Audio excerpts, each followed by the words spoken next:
ప్రతి పెద్ద జర్నీ ఒక చిన్న స్టార్ట్తో మొదలవుతుంది. ఆ స్టార్ట్ వెనుక ఎన్నో ఇబ్బందులున్నాయి. కొంతమందికి డౌట్స్ ఉన్నాయి.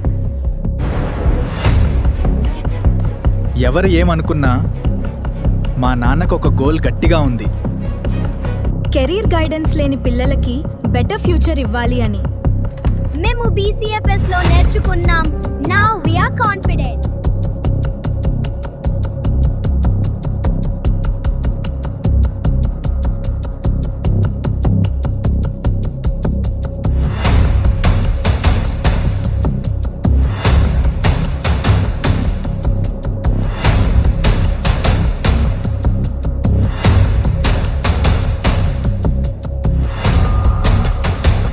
Join BCFS, learn, grow, achieve. ఈ రోజుకి BCFS స్టార్ట్ చేసి 1 ఇయర్ అయింది. Happy anniversary to BCFS. ఈ 1 ఇయర్లో students, house wifes, job seekers, employees ఎంతో మంది స్కిల్స్ నేర్చుకున్నారు. ఇంకా రాబోయే రోజుల్లో ఎంతో మందికి స్కిల్స్ నేర్పిస్తుంది అని కోరుకుందాం.